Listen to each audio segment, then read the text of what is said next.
Hello everyone, how are you all and how is your study going? So after a long time we are discuss about the Indian economy, okay?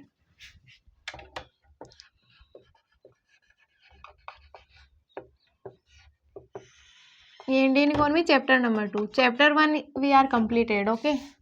सो अगर आपने chapter 1 नहीं किया तो आप देख लेना, लेकिन now we are discuss about the chapter 2 and chapter number 2 name is the Indian economy.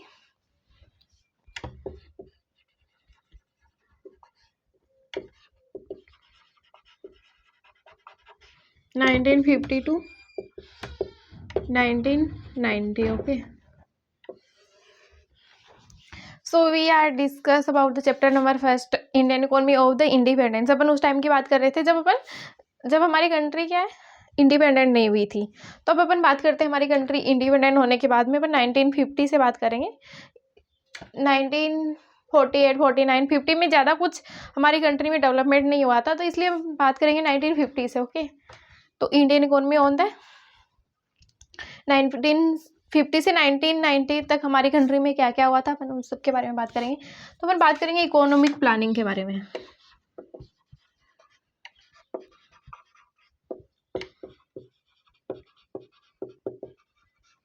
तुम्हारी कंट्री में उस टाइम पे क्या हो रहा था? 1950 से 5 ईयर प्लान बनाए गए थे हमारी कंट्री में. 5 ईयर प्लान, ओके? जो किसने बनाए थे? प्लानिंग कमीशन ने 1950 से. और तो 1950 से हमारी कंट्री में काफ़ी डेवलपमेंट हुआ. हमने 5 ईयर बहुत सारे प्लान बनाए कि हमारा टारगेट क्या था कि इनके हेल्प से अपन क्या करेंगे, ज़्यादा से ज़्यादा कंट्री में ग्रोथ करेंगे. तो अपन बात करते हैं इसी टाइम की. तो हमारी कंट्री में क्या क्या ग्रोथ हुई थी, तो अपन इन सब के बारे में बात करेंगे, ओके? तो पहले अपन एक बार बात करते हैं इकोनॉमी के बारे में. इकोनॉमी कितने टाइप की होती है अपन ने पहले समझी थी वैसे तो माइक्रो में, अपन एक बार फिर से समझते हैं types of economy, okay? Types of economy.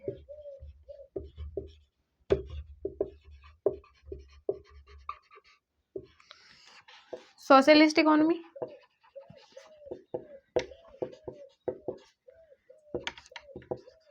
Socialist economy, capitalist economy,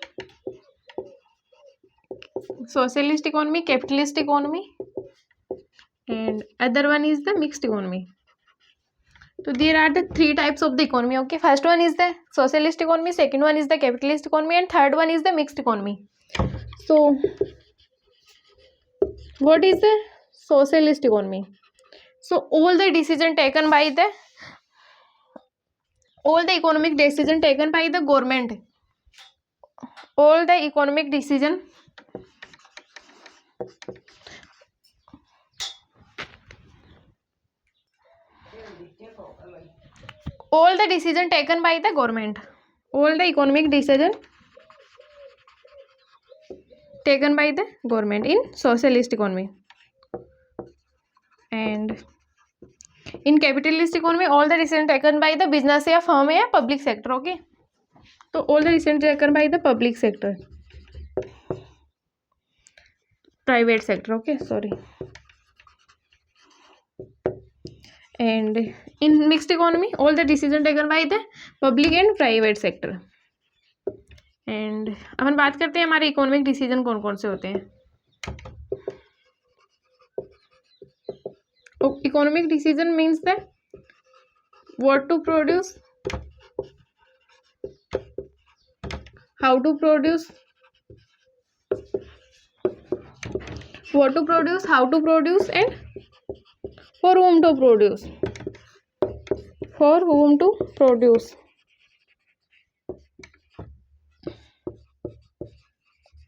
How to produce, what to produce, how to produce, and for whom to produce. तो ये डिसीजन हमारी कंट्री में कौन लेता है, ओके?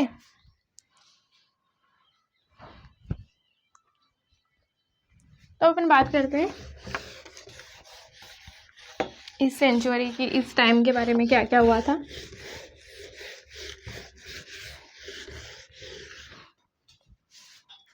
तो इंडस्ट्रियल पॉलिसी रिवोल्यूशन टू 1948. तो आपको सबको पता है इंडिया कौन कौन से टाइप की इकोनॉमी फॉलो करती है, तो India is followed by the mix economy. Okay, mixed economy. तो अपन ये बात करेंगे कि हमें कैसे पता है कि मिक्स इकोनॉमी फॉलो करती है। तो ये हमारे उसमें पॉलिसी रेगुलेशन में लिखा हुआ है। तो इंडस्ट्रियल आप सब एक बार ये सब चीज़ें लिख भी लेना। Industrial policy regulation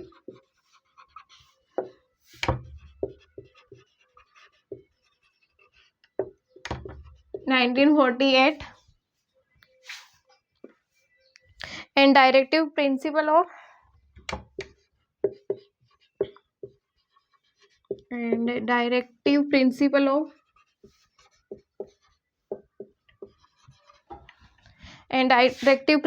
of Indian Constitution. Indian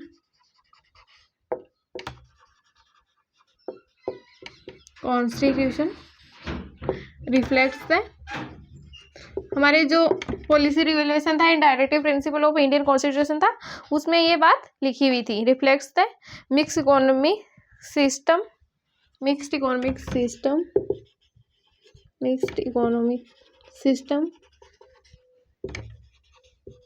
being adopted by India, adopted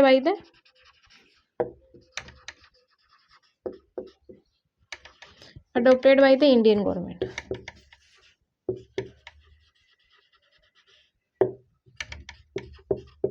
okay, तो क्या था इसमें? Industrial policy revolution 1948 and directive principle of Indian constitution reflects the mixed economy system followed by the Indian. Okay, तो ये किस में लिखा हुआ था? इंडस्ट्रियल पॉलिसी रिवोल्यूशन 1948 में and directive principle of Indian constitution.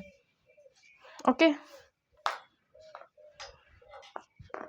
अब बात करते हैं अपन थोड़ी सी और इस चैप्टर में आगे। अगर आपको इतना समझ में आ गया तो बताना। पहले अपन ने क्या समझा था कि इस टाइम पे हमारी कंट्री में बहुत सारे प्लान बनाए गए जिसकी हेल्प से हम क्या चाहते थे, हमारी कंट्री में ग्रोथ हो। तो हमने बहुत सारे 5 ईयर प्लान बनाए। Then we are discuss about the economy and India follow करता है मिक्स इकोनॉमी, और ये हमें कहाँ बताया गया है। ओके, अब अपन बात करते हैं इकोनॉमिक प्लानिंग के बारे में।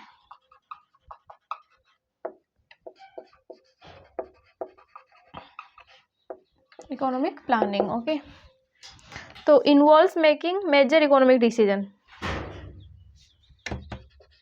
इन्वॉल्व्स मेकिंग, आप सब भी लिखना, फिर मैं समझाती हूँ आपको। Involves making major economic decisions.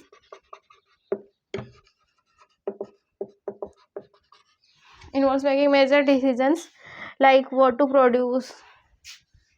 इसमें क्या क्या इंक्लूड होगा? हमारे मेजर इकोनॉमिक डिसीजन में क्या क्या आता है? What to produce, how to produce and for whom to produce, and for whom to produce.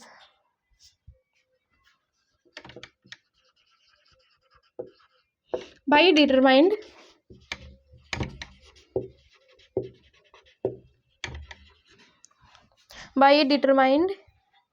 authority,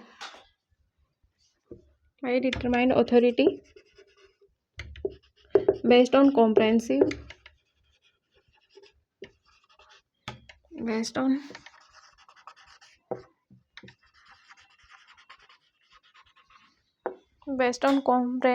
analysis of the economy.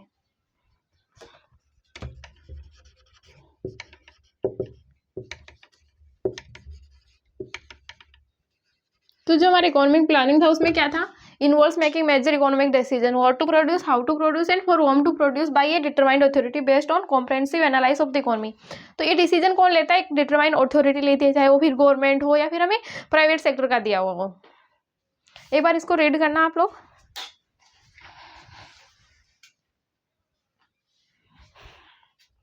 Economic planning involves major economic decision like what to produce, how to produce, and for whom to produce. Produced by a determined authority. तो ये सब कौन determine करता है? एक authority determine करती है, चाहे वो गवर्नमेंट हो या चाहे प्राइवेट सेक्टर। ओके, और अपन बात करते हैं जो हमारा इंडियन इकोनॉमिक प्लानिंग है, ये किसने मतलब कि किसने ये स्टार्ट किया था, किसने दिया था। Okay,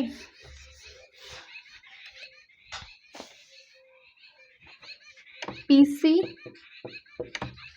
Mahalanobis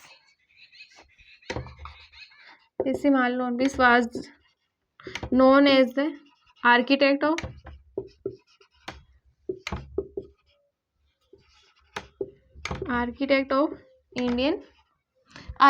the economic planning. Okay, architect of Indian economic planning.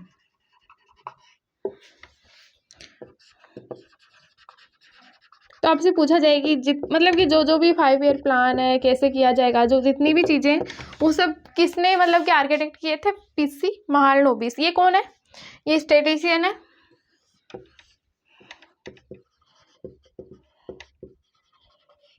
कौन है ये, स्टैटिस्टिशियन। और इनके नाम पे एक इंस्टीट्यूट भी ओपन है, ISI, Indian statistical institution. Okay, Indian statistical institute.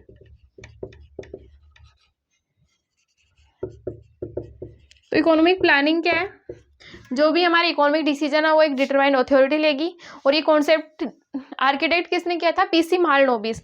और ये कौन है, एक statistician. Okay,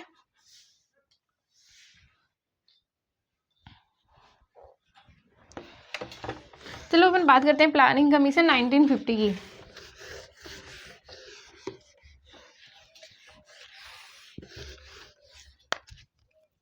planning commission 1950। Okay, तो establish by the government of India. तो जो प्लानिंग कमीशन है वो किसने इस्टेब्लिश किया था, गवर्नमेंट ऑफ इंडिया। तो economic planning established bye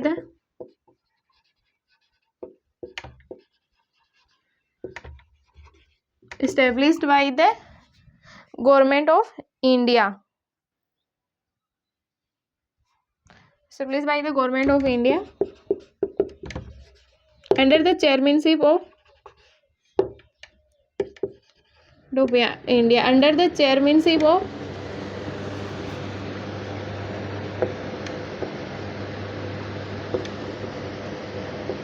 the chairmanship of Pandit Jawaharlal Nehru. Okay,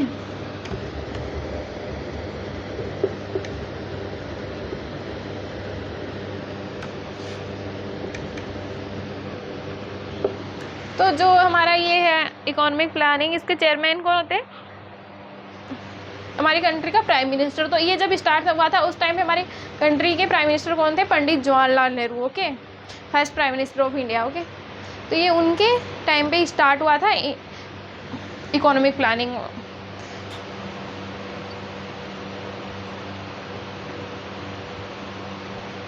तो इसका टारगेट क्या था, इकोनॉमिक प्लान स्टार्ट करने का मतलब क्या था। तो task with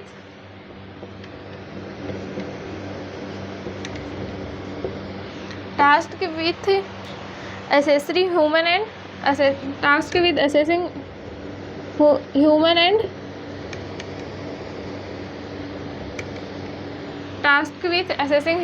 and physical resources to prepare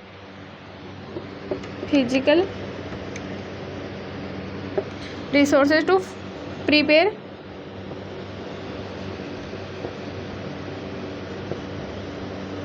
5-year plan.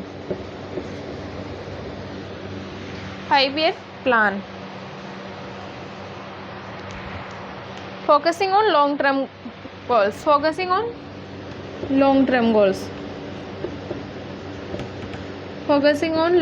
goals. तो जो हमारा 5 ईयर, तो क्या मतलब कि जो हमारे उस टाइम पे प्राइम मिनिस्टर थे पंडित जवाहरलाल नेहरू, उन्होंने क्या किया था, इकोनॉमिक प्लानिंग स्टार्ट किया था। तो इसका उन्होंने क्या किया था, उस टाइम पे 5 ईयर्स के प्लान बनाने स्टार्ट किए थे, जिसका फोकस क्या था, लॉन्ग टर्म गोल्स अचीव करना था। ओके, तो हमारी कंट्री में उस टाइम पे बहुत सारे 5 ईयर प्लान स्टार्ट हुए।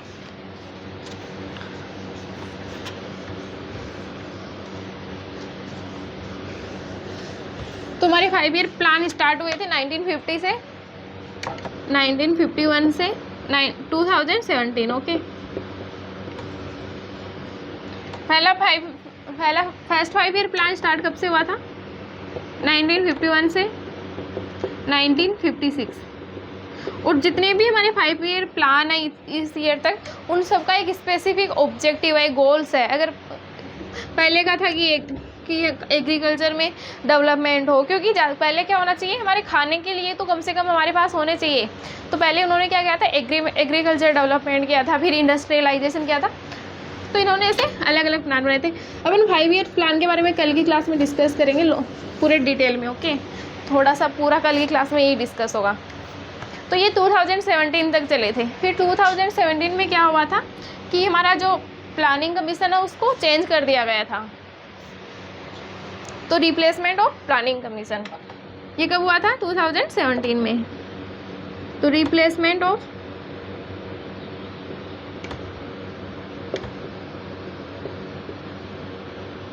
प्लानिंग कमीशन, ये हमारा एक टॉपिक रह गया है कि 5 ईयर प्लान वाला, तो अपन वो क्लास में डिस्कस करेंगे। ओके, तो ये कब चेंज हुआ था? 15 जनवरी 2015। तो ऑन 15 जनवरी 2015 इसको चेंज कर दिया गया प्लानिंग कमीशन को। तो इन 15 जनवरी 2015 तक planning commission was replaced by the planning commission was replaced by NITI Aayog.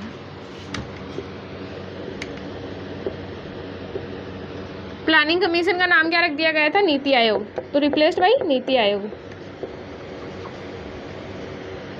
तो planning commission was replaced by NITI Aayog through a cabinet resolution. Through A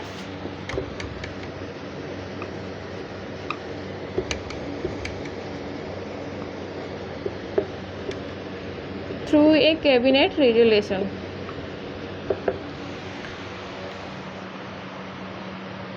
and NITI Aayog focus on, जो हमारा नीति आयोग है इसका फोकस क्या था? बेसिकली नीति आयोग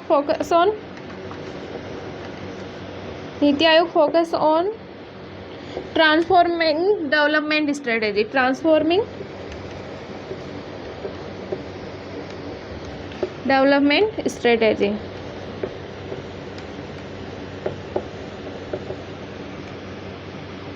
एंड इसको दूसरे नाम से भी जाना जाता है पर्सपेक्टिव प्लानिंग। ओके, इसको अपन बोल सकते हैं पर्सपेक्टिव प्लानिंग।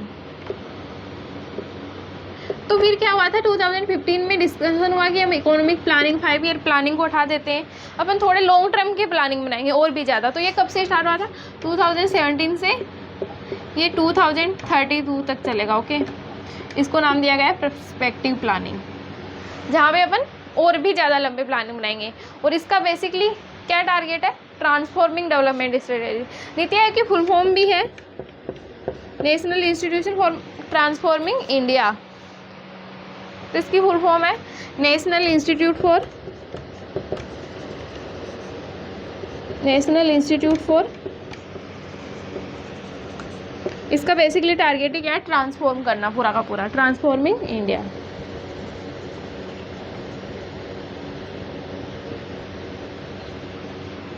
तो रिप्लेसमेंट ऑफ प्लानिंग कमीशन कब हुआ था? ऑन 15 जनवरी 2015। ये स्टार्ट वैसे एग्जीक्यूट कब से किया गया था? 2017 से। ओके, 2017 से 5 ईयर प्लान को उठा दिया गया। तो on 15 January 2015 the planning commission was replaced by NITI Aayog through a cabinet resolution.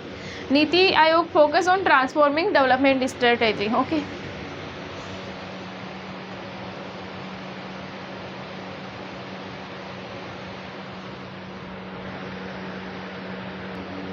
तो जो हमारे 5 ईयर प्लानिंग है इनके अपन देखते हैं इनका टारगेट क्या है। बेसिकली जो भी हमारे ये 5 ईयर प्लान है इनके टारगेट के बारे में अपन बात करते हैं। जैसे जैसे आप मतलब कि अभी मैंने 5 ईयर प्लान के बारे में आपको पढ़ाया नहीं है, अपन नेक्स्ट क्लास में पढ़ेंगे तो आपको और ज़्यादा समझ में आएगा कि 5 ईयर प्लान का ऑब्जेक्टिव क्या था। फिर भी बस समझ से थोड़ी थोड़ी मेजर सी चीज़ें। ओके, वैसे तो अपन हर एक प्लान के अलग अलग गोल है तो अपन उनके सब के बारे में स्टडी करेंगे। फिर भी अपन एक देखते हैं थोड़ा सा बेसिक सा जो कॉमन से टारगेट है। फर्स्ट वन है सेल्फ रिलायंस। क्या समझते हो आप सेल्फ रिलायंस से? कुछ मतलब से समझ रहे हो, सेल्फ मतलब कि खुद के लिए, मीन्स कि हम किसी और पे डिपेंड नहीं होना चाहते, हम किसी फॉरेन कंट्री पे डिपेंड नहीं होना चाहते, हम हमारी कंट्री के जो भी है सारे हम खुद से देखना चाहते हैं, हम ना ही किसी दूसरी कंट्री के ऊपर हम डिपेंडेंट नहीं होना चाहते। तो हम क्या कर, सबसे पहला टारगेट क्या था हमारा, सेल्फ रिलायंस होना। तो मतलब कि नो मीन्स डिपेंडिंग, इसका मतलब क्या है, मीन्स डिपेंडिंग ऑन, मतलब हम किसी कंट्री पे डिपेंड नहीं है, depending laces on foreign, laces on foreign assistance.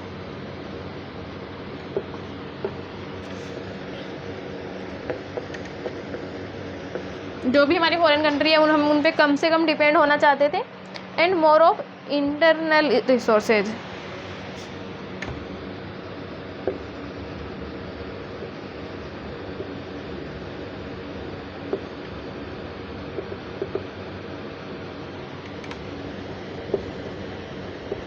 And more of internal resources. तो हम क्या करना चाहते हैं, हम सारे के सारे हमारे जो रिसोर्सेज हैं हम हमारी कंट्री के विदे नहीं करना चाहते हैं, हम बाहर से कुछ नहीं करना चाहते। तो मोर ऑफ इंटरनल होते हैं, इंटरनल रिसोर्सेज। ओके, हम दूसरी कंट्री पे डिपेंड ही नहीं होना चाह रहे। Second one is the, first one is the self reliance, second one is the inclusive growth,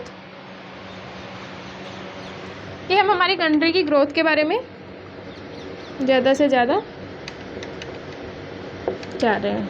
inclusive growth का मतलब क्या है, focus on ensuring that all society benefit from economic growth, मतलब कि हमारे जो सोसाइटी के वो जितने भी लोग हैं उन सबको मतलब कि बेनिफिट मिलना चाहिए। तो फोकस ऑन इंश्योरिंग, हमारे सोसाइटी के जितने भी लोग हैं सबको क्या मिलना चाहिए, बेनिफिट मिलना चाहिए। फोकस ऑन इंश्योरिंग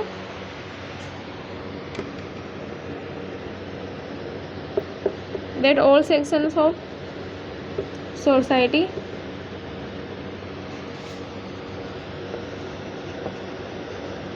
सबको क्या मिले, बेनिफिट मिले, बेनिफिट फ्रॉम इकोनॉमिक ग्रोथ।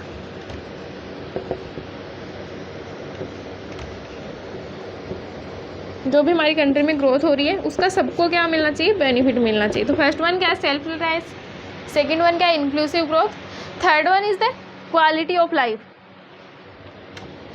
मतलब कि हमारी कंट्री में जब फॉरेनर आए 1947 से पहले, तो हमारी कंट्री में कोई क्वालिटी ऑफ लाइफ ही नहीं हो रही थी, सबको मतलब कि उन सब का सामना करना पड़ रहा था, वो सारी परेशानियाँ हो रही थी। तो हमें क्या होना चाहिए, उसके बाद में क्वालिटी ऑफ लाइफ मिलनी चाहिए।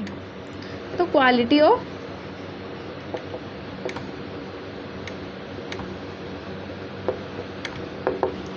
Of life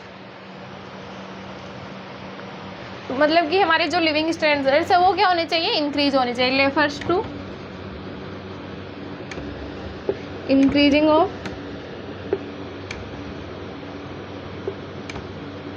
standard of living, जो हमारा हम जिस तरह से रह रहे हैं वो सब क्या होने चाहिए, इंक्रीज होने चाहिए। Standard of living standards like health, education, इसमें क्या क्या आ जाता है, like health, education and wellbeing, सब कुछ।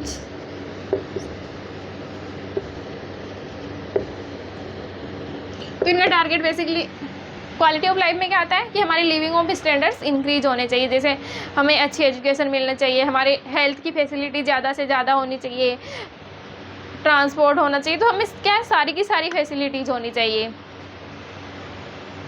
जिसका टारगेट क्या था, सेल्फ रिलायंस, सेकेंड वन क्या था, inclusive growth, third one is the quality of life. अब अपन इसके 5 ईयर प्लान के गोल्स के बारे में बात करते हैं। ओके,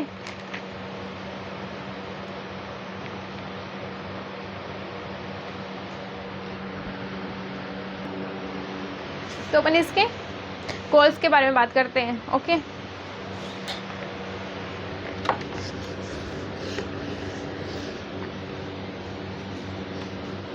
नहीं तो अपन ये नेक्स्ट क्लास में डिस्कस करेंगे। ओके, पहले अपन 5 ईयर प्लान डिस्कस करेंगे, then we are discuss about the goal of 5 year plan. Okay, so आज की क्लास में अपन इतना ही डिस्कस करेंगे, बाकी अपन नेक्स्ट क्लास में पहले 5 ईयर प्लान डिस्कस करेंगे, देन इसके गोल्स डिस्कस करेंगे, तो हमें थोड़ा सा ईजी होगा समझने में। ओके, सो एक बार आप इसका रिवीजन करना है, 5 ईयर प्लानिंग अपनी तरह से पढ़ के आना।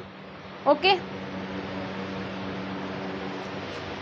एक बार इन सब का जो भी पढ़ा आज की क्लास में उसका रिवीजन करना अच्छे से। प्लानिंग कमीशन होता क्या है, नहीं मतलब प्लानिंग कमीशन बेसिकली बनाया क्यों गया था, इसका टाइम पीरियड क्या है, ये किसने बनाया था, ये स्टार्ट कब हुआ था, इसको ट्रांसफॉर्म कब कर दिया। तो ये सारी चीज़ें एक बार आप लोग लर्न करके आना। Then we are discuss about next class in continue. Okay, पहले अपन 5 ईयर प्लान के बारे में पढ़ेंगे, then we are continue in the lots of things. So thank you everyone.